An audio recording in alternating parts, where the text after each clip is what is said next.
This episode is brought to you by LifeLock. It's tax season, and we're all a bit tired of numbers. But here's one you need to hear. $16.5 billion. That's how much the IRS flagged for possible identity fraud last year. Now here's a good number. 100 million. That's how many data points LifeLock monitors every second. If your identity is stolen, they'll fix it. Guaranteed. Save up to 40% your first year at LifeLock.com/podcast. Terms apply. Hello, my name is Simon Brew. I'm the editor of Film Stories magazine, and a very warm welcome to the Film Stories podcast. Come with me. And I show you how deep the rabbit hole goes. And movies that had stories. That the story just sucks them in. This is just the beginning. Stories. We would be honored if you would join us. Hello and a very warm welcome to Film Stories with Simon Brew. I am Simon Brew, as always, has absolutely everything you need to know about me. For those of you coming to this podcast for the first time, we're here fairly obviously to talk about movies, but it's the stories of films I like to get into, the production stories, development stories, behind the scenes stuff, the tales, the stories, the little moments that go to make the films we know and sometimes love, just that, those films that we know and sometimes love. The films I tend to choose for this podcast have a fairly mainstream leaning as a rule. They also tend to be films that I'm interested in or quite like. I'm not very good at snark, really. And the two films I'm going to talk about in this episode, both of them were sizable hits. Both of them have problems to varying degrees, but they've still got merits, and there are, in my mind anyway, some pretty interesting stories behind them. So I'll crack on with the first. We're going to go back to 1998. I'm just going to play you a little segment from the trailer from it, and then we'll get to the story the other side of this. A few minutes ago, the United States ambassadors to every country in the world told the leaders of those nations what I'm about to tell you. Last summer, two comets were discovered that are on a collision course with Earth. Oh my God. The smaller comet will hit first. We now have the details. Creating a tidal wave over 3,000 feet high. The larger comet is the size of New York City, 500 billion tons. If it can't be stopped, all life on Earth will perish. So that's nice and cheery then, isn't it? We're in 1998. The film in question is Deep Impact, directed by Mimi Leder, starring, a broad ensemble with this one. Robert Duvall, Tia Leone, Elijah Wood, Vanessa Redgrave. You get Morgan Freeman, James Cromwell. There's an early blockbuster role for Jon Favreau in there. Mary McCormack, Blair Underwood, Doug Ray Scott. You name them, they're in there. The writing credits in the end, the script was credited to Bruce Joel Rubin and Michael Tolkien. Although the origins of Deep Impact, the film, go back, the film was out in 1998, but the origins are going back over 2 decades to the 1970s, and in truth, potentially, you could argue even further than that. So, in the 1970s, two producers, Richard Zanuck and Richard Brown, were making films at Paramount. They worked with Steven Spielberg on Jaws, and they were toying with the idea of remaking an older Paramount picture. That film was 1951's When Worlds Collide. In turn, that was based on a science fiction novel by Edwin Barmer and Philip Wiley. And Zanuck and Brown they liked the idea of bringing that up to date and doing a new take on it.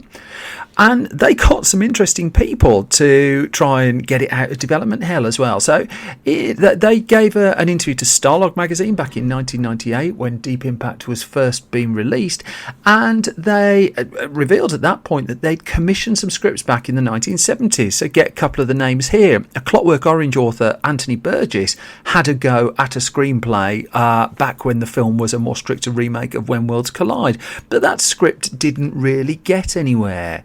Sterling Siliphant, meanwhile, was the writer of In the Heat of the Night, and he took a pass at the screenplay, but again, he couldn't break it. There's nothing really gelling, and the project then kind of meandered around development hell for a decade or two, and what finally started to unlock it was the creation of a new studio in Hollywood, DreamWorks SKG. And if you go back to the episode I did recently on Galaxy Quest, I talked a little bit about the formation of DreamWorks there, but this was at the time such a high profile story the first big new Hollywood studio in decades, and the people behind it.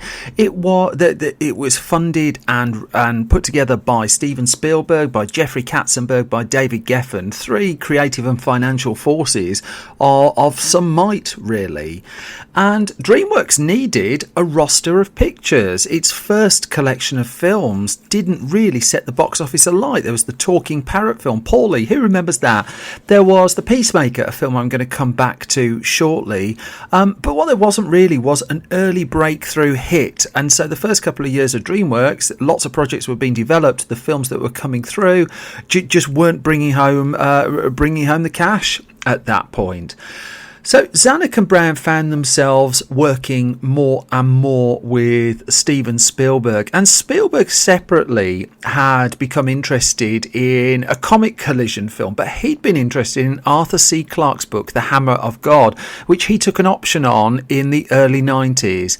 And so by the time we get into the mid-90s, the Deep Impact project was still one that Zanuck and Brown were keen to get moving, and they floated the idea to Spielberg. He liked the idea of The Hammer of God, and the whole idea then was, can we kind of merge these together? Can we put something together that would work? That could be a project for Spielberg to potentially direct at his new DreamWorks studio. The first film that Spielberg directed, and this was a point of contention, I think, after the formation of DreamWorks, wasn't actually a DreamWorks project. He made the sequel to Jurassic Park, The Lost World Jurassic Park, and he made that for Universal. And in fact, the first film he would go on to make for DreamWorks would take a little while. It would be Amistad, which I'm coming to shortly. The original idea was that Spielberg then, once he got interested again in the project, he had his eye on directing Deep Impact himself, and he toyed with quite a few possible directorial projects that didn't pan out, that went to other people around the same time. Memoirs of a Geisha, I think in the end was directed by Rob Marshall, for instance. That was on his slate for some time. But in the case of Deep Impact, the schedule was just a bit too packed for him. This was the point where he made 3 films back to back, you might recall. So he did that Jurassic Park sequel. He went off to do Amistad, and then he shot Saving Private Ryan. That was the film that earned him his second Best Director Oscar. So at that point, he couldn't fit Deep Impact in. And that's when first whispers got to DreamWorks of a rival project, a little film by the name of Armageddon. And at the point when they realised there was another comet hitting the Earth movie, which is ultimately what Deep Impact is about, they just had to make a call. Do we wait for Spielberg to direct it, or do we press ahead? Because if this other film gets to the screen first, we might not get our film out at all. There's a parallel there between Outbreak and Crisis in the Hot Zone, which is a story I'm going to come to in a future episode of Film Stories. That was also around the mid-90s. So it was Zanuck in the end who suggested that they didn't wait for Spielberg. Spielberg's still involved as executive producer, and in fact it was him who suggested Bruce Joel Rubin, who'd won a screenplay Oscar for writing Ghost, to come in and take a crack at the script. Also hired was Michael Tolkien, and between the two of them they put the final screenplay together, and in fact it's they who share the final screenplay credits. Interestingly, what you don't see on the end credits is either of the novels that the film was nominally going to be based on. And in fact, Arthur C. Clarke did give an interview around the same time where he said one recent disappointment: although Steven Spielberg optioned The Hammer of God, it received no credit in his Deep Impact. As Arthur C. Clarke said, quote, "I wept bitterly all the way to the bank." If Spielberg wasn't going to direct it, though, who was? And it was in the editing room of what would be DreamWorks' first live-action picture, The Peacemaker, that Spielberg approached the person who would go on to direct Deep Impact, and that was Mimi Leder. Now, Leder had earned an awful lot of currency directing ER. It might be quite hard, if you weren't there at the time, to contextually put across just what a big deal ER was when it first landed, but it really was. Off the back of that, she'd landed the job of directing The Peacemaker. Perhaps I'll come to that in a future Film Stories as well.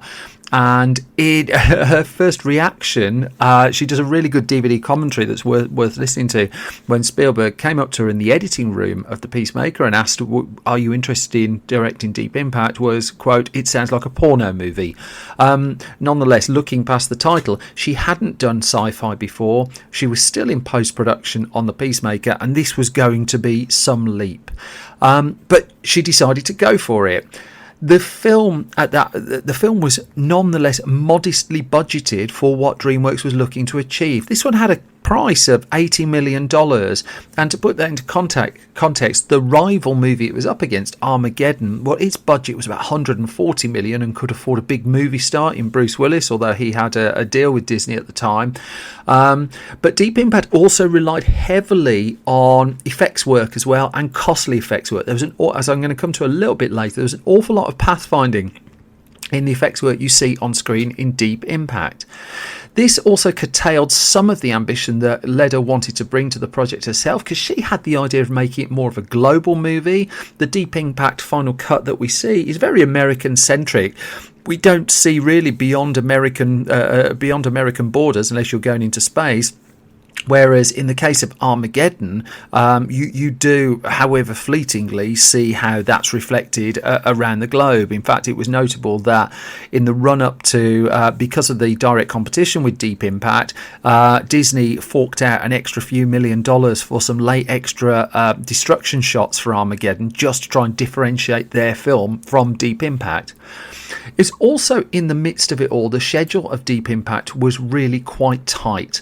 That filming was set for June 1997, due to finish at the end of October 1997, and it didn't leave them an awful lot of time, given what a heavy special effects film this was, to put the final cut of the film together. So the movie had a release date of early May 1998, and this wasn't such the digital era that we know now. It was shot on film. The editing had to be done with film. The effects, the pathfinding that was going on in the effects was also taking time. So this was really up against the clock from fairly early days, and without an awful lot of money, even though 80 million might sound a lot, to throw at it, really. In terms of casting, it was Dick Zanuck who suggested Morgan Freeman to play the president in the movie, and this was pre-Barack Obama, and so there was some studio pushback as it happened, that DreamWorks partnered with Paramount on the film, and I couldn't quite identify from which side the studio pushback came in this instance. Morgan, of course, was ultimately cast in the role. There was a tragedy in the midst of production as well, that original director of photography Dietrich Lohmann was diagnosed with leukemia during the production of the film and had to leave. So the film was actually shot by two people. He would sadly pass away not long afterwards. Don Burgess came in to complete the film. There's also the fact that Tia Leone's character in the movie is a newsreader, and originally in the script she was a newsreader for CNN, but the story goes that CNN rejected this opportunity because they felt it would be, quote, inappropriate. Instead, MSNBC was a newly created network in the US at that point, and they kind of figured, well, it was worth it to get the exposure and the publicity, and thus that's the network that you see Leone's character working for in the movie. On the DVD commentary, Mimi Leder talks through how she approached and shot the film. I found this quite interesting, that effectively she said it was like shooting five small films, really, that the sequences with Morgan Freeman's president were shot first. Then they went and shot all the television coverage material. Then they shot the comet material, then the spaceship stuff, then the running into the mountains. And she did describe it as like shooting different movies. Tia Leone also talked enthusiastically about working with Mimi Leder, about the amount of coverage she shot and the sheer amount of film that she got. And Leder, coming from television, was I always got the impression was an efficient director, and her transition to film was a very good one, I felt. The production was required also a White House press room set, and the film the set that you see in the film actually was originally built for the cracking romantic comedy, and this is definitely on the list for a film I'm going to cover in the future, The American President, starring Michael Douglas and Annette Bening, and they redressed that for use in the film. There was also an original line in the script of Deep Impact that was going to be said by Morgan Freeman's president, where at the end of one of his speeches it was written into the original screenplay, him saying there will be no Armageddon, and that line was excised when they realised what their rival movie was called. In terms of the difficulty of the effects work, the weightlessness sequences was a case of actors on wires, and those wires had to be digitally painted out of the frame, which was a far less automated task than it may be today, and this was described as an arduous process. They also, in terms of getting the comet and the vapours and the science of it right, they identified what they felt was the true science first, and then moved slightly away from it back for dramatic effects. In terms of putting together the surface of the comet, it did take an entire Hollywood soundstage to put together. They used one of these stages at Paramount. They covered an entire set, and Leda was. Well, she faced the challenge, how do you make an action sequence and get lots of different angles on a comet? And so on that entire set that they built, it got to the point where she said they had cranes on top of cranes. And they did in the end figure that a comet would have a little bit of gravity. And so they tried to play with that a little bit as well. When it came to the vapours and the look of water, and I don't want to go massively spoilery on the film, but there's a point where water plays quite a heavy part in it. That was 8 months of development work, and appreciating when you look back at it now, it might not look awfully impressive. It certainly did at the time. And in fact, one of the beneficiaries of Deep Impact was the Wolfgang Petersen film, The Perfect Storm, which followed not too far behind. That Deep Impact did an awful lot of the pathfinding of the water effects work, and the story goes that if Deep Impact hadn't have happened, there wouldn't have been The Perfect Storm, because that work had to be done before The Perfect Storm really could press ahead. A couple of extra bits of trivia for you as well. In the newsreader sequences where Tia Leone is narrating what the astronauts are doing in space, this was stuff that was shot later on, and Leone had actually changed her hair colour at that point, so she's wearing a wig in those sequences just to try and cover that up. There are bits where, just to try and make Elijah Wood look younger in the film, where they put braces on him as well, and it's just little tricks like that that you find throughout the movie. By the time production wrapped and it went into post-production, DreamWorks really did need that first hit, and it was by this point its live action slate had been struggling. That it had animated work, The Prince of Egypt and Ants, that was coming through the pipeline, but it needed. It needed a big live action success, and the Amistad really hadn't done an awful lot, nor had it earned the kind of Oscar acclaim that they'd hoped, and so all eyes at that point were on Saving Private Ryan. When the test screening started for Deep Impact, the eyes were still on Saving Private Ryan. There's talk in the book by Nicole Laporte called The Men Who Would Be King, which talks about DreamWorks, of a test screening for Deep Impact, where it said Spielberg was so concerned about a screening of the film at Paramount, which was co-producing the movie. He said it'd been so the book says the screening had been so disastrous that executives had walked out mumbling straight to video. And then the story was that Spielberg was taking footage home at night and coming back in the next morning with notes for the director. That said, those notes narrowed down to, he said he thought the film needed 12 more shots to clear up story points, but this was weeks before the film was heading for release, so this was very much last minute. And so those shots, Leda, again, her sheer efficiency and hard work, she got the bulk of those shots into the film, and she worked very hard with and listened very closely to the test screens. I think the first cut of the film came in 2 hours 45, whereas the final cut is a fairly lean 2 hours 1 minute for what it is, much shorter than Armageddon again.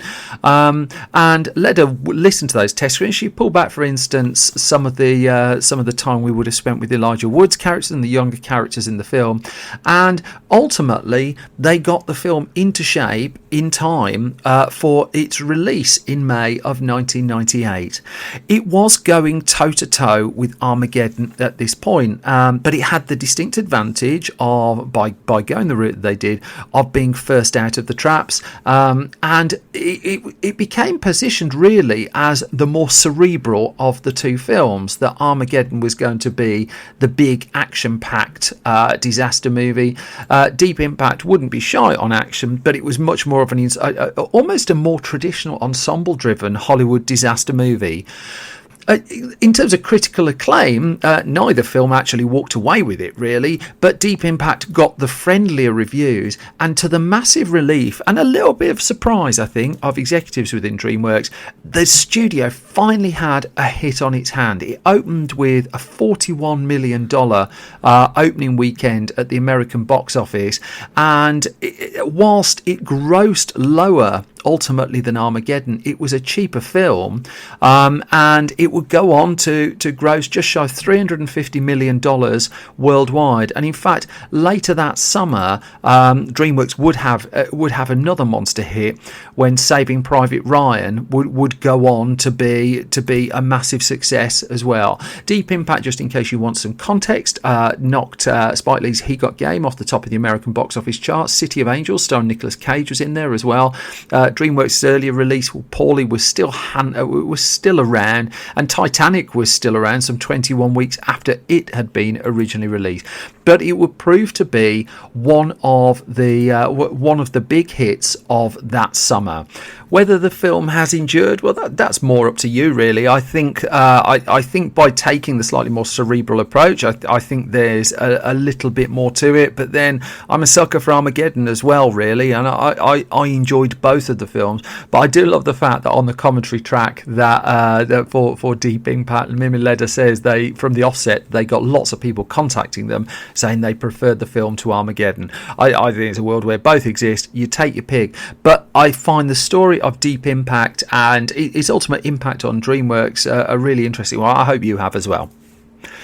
We're then at the halfway point of the new episode of Film Stories, so I'm just going to do a few plugs, as is tradition. Film Stories magazine, you can buy Film Stories issue 8, which has a huge interview with Jason Isaacs on the front cover. You can also buy issue 1 of Film Stories Junior, which is our new magazine written primarily by and for under 15s. You can buy those at www.filmstories.co.uk. If you enjoy this podcast, please do consider subscribing to it and leaving hopefully a really positive review. I have a book out as well called The Secret Life of Movies from Octopus, which is on sale now at all good bookstores.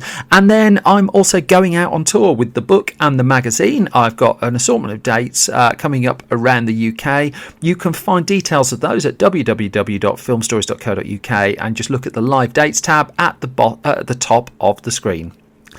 With all that in mind, let's move on to the second of the two films I'm going to talk about in this episode. And for this one, I'm heading towards, I'm going back a bit further. I'm going back to 1988. Here's a little taster clip, and as always, I'll get to the story the other side of it. Born to be bad. Yes, we are. Ooh, you're so scary. Linda. I'm hungry. Well, what do you think? Let's rock and roll. His first There you go, rock and roll, that's what you want. That is a clip from 1988's Twins, directed by Ivan Reitman. The screenplay credits for this one are split between William Davis and William Osborne, and Timothy Harris and Herschel Weingrod. The cast for the film were clearly led by Arnold Schwarzenegger and Danny DeVito. Also in the ensemble you'll find Kelly Preston, Chloe Webb and David Caruso's in the cast of this one as well. This was Arnold Schwarzenegger's first huge hit comedy. It wasn't the first comedy work he'd done some back earlier in the 70s, but this was his big commercial comedy breakthrough. And in truth, even though the film came out in 1988, he'd fancied making a comedy for some time. That he explored this quite a lot in his memoir, which is available now. It's not a great memoir in my view, but there is some interesting stuff in it. And he talks in there about how he'd been dreaming of doing a comedy, and the genesis of this ultimately moving forward lay in 1985 after he'd completed work on the Terminator, and that was out, and his profile was on the up. He ended up at a charity dinner and he found himself called over to a table that included a man called Marvin Davis, who was then heading up Fox, and Fox had funded Commando, starring Arnold Schwarzenegger of course, and would go on to employ him in Predator. At Davis's table were comedy talents such as Lucille Ball, Gary Morton, a few others in there as well. And it was Davis who called Arnie over and told him to tell them a joke. Schwarzenegger admits that at this point that he stumbled and realised he couldn't really do stuff like that without some degree of preparation.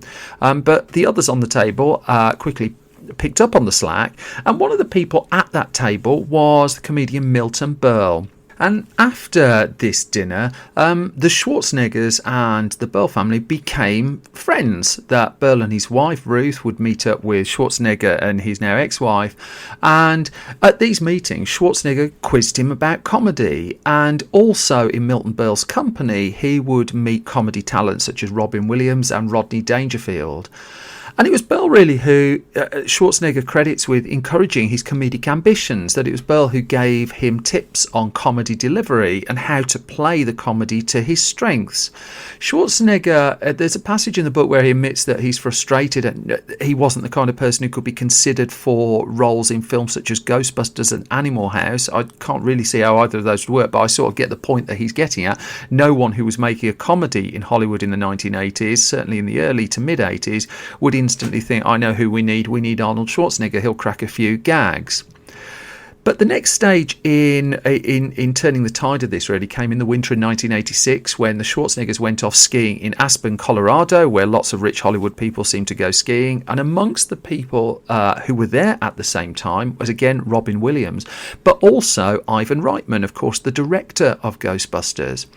And Schwarzenegger sort of went for it a little bit in their company, and he joined in an evening of wisecracking, and he was holding his own in the telling stories and the cracking jokes, to the point where at the end of that evening, Reitman, and this is quoting from the book, said, "You know, there's a certain innocence about you that I've never seen come through on the screen, and a certain sense of humour. I think Hollywood wants to keep you pigeonholed as the action hero, but it could be quite attractive to see you play a strong guy with that innocence." And this was very much music to Schwarzenegger's ears, that finally here was a director, and a director he respected, who saw that there was comedy potential for Arnold Schwarzenegger on the big screen. So what happened is Schwarzenegger and Reitman got in touch again after the Hollywood holiday was over, and Reitman was as good as his word in terms of trying to tune Schwarzenegger into a Hollywood comedy, and he asked 5 writers to come up with different ideas for a possible comedy that could star Arnold Schwarzenegger. 4 of those ideas were very, very quickly dismissed, and the 5th, which was going by the name of The Experiment, was actually put together by a couple of writers who had had a pitch rejected for something else and basically scrambled up the idea for what would become Twins in the toilet. And they came up ultimately with the basis, the high concept of the movie, and started to flesh it out from there. So the idea at that point was called The Experiment. It would change name, as Schwarzenegger acknowledges in his memoir, the fact that Schwarzenegger is from Europe, that he didn't think that title would play well at all, and so it was coming up. But nonetheless, it was this project had legs. They liked the idea of this comedy about mismatched twins, with one of them being the big beefy one being all innocent and wide-eyed, and the other more wisecracking and cynical. That said, there was a choice to make, because as it turns out, this wasn't actually the only project of its ilk that ended up as a possible option for Arnold Schwarzenegger. And the story goes that Schwarzenegger and Danny DeVito were actually offered the comedy Suburban Commando. Do you remember that one? It ultimately came out in the end with Hulk Hogan in the lead role. And I think it was an interview that that Hogan gave about this, that when Schwarzenegger and DeVito went for Twins, had they not done so, Twins still would have gone ahead in theory, but with Hulk Hogan and Christopher Lloyd in the lead roles.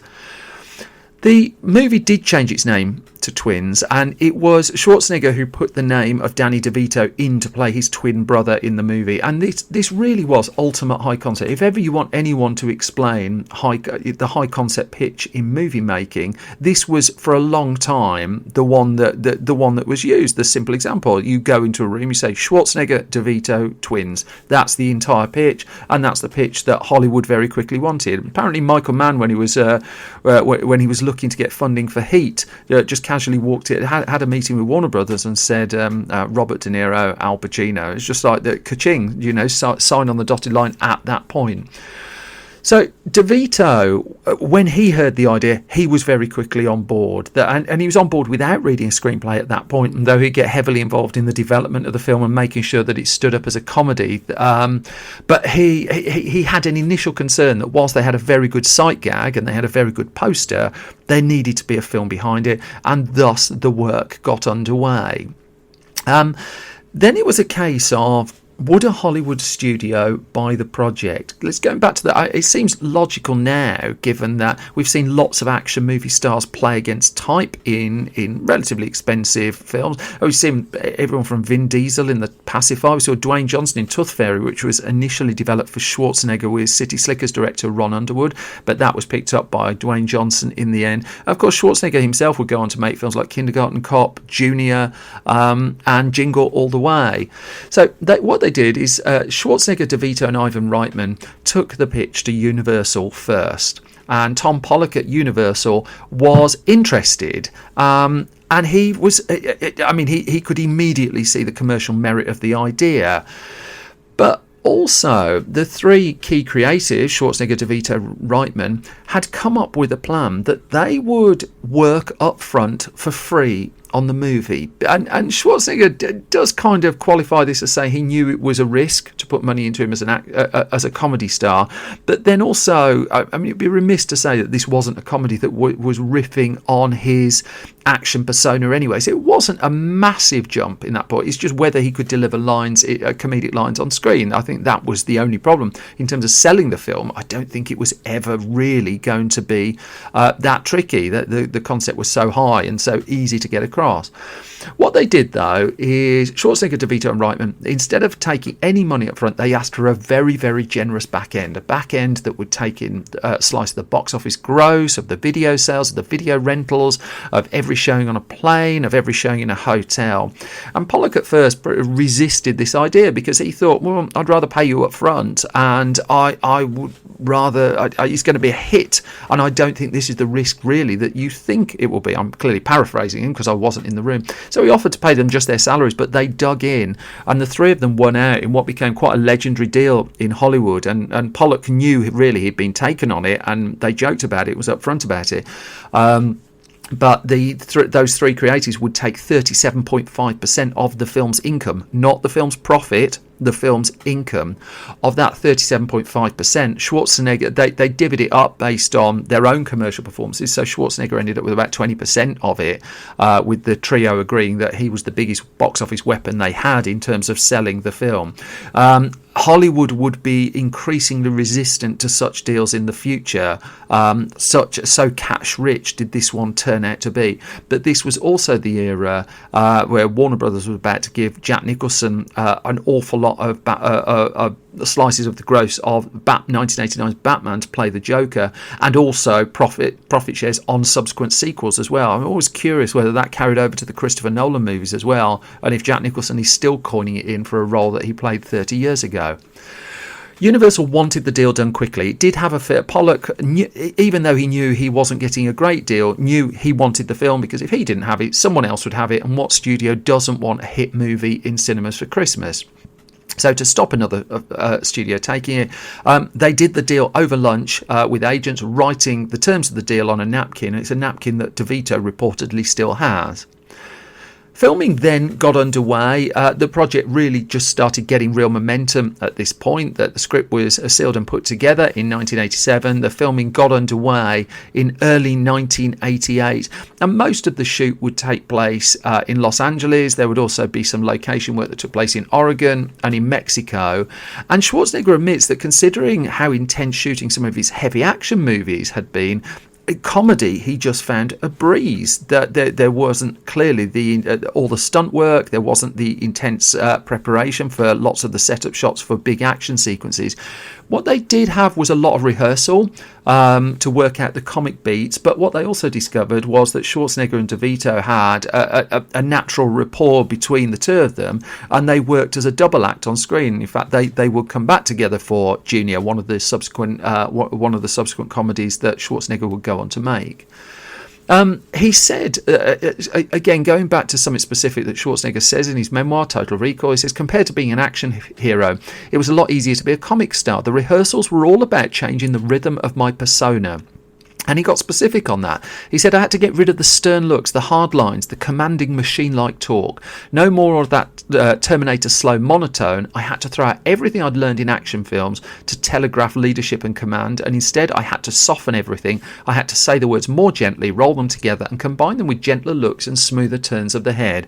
And I know there's some argument that Schwarzenegger is a better actor than he's sometimes given credit for, that because he kind of folded himself into the Terminator persona, he's pretty much pigeonholed in that role. I don't actually think Twins helps in that regard.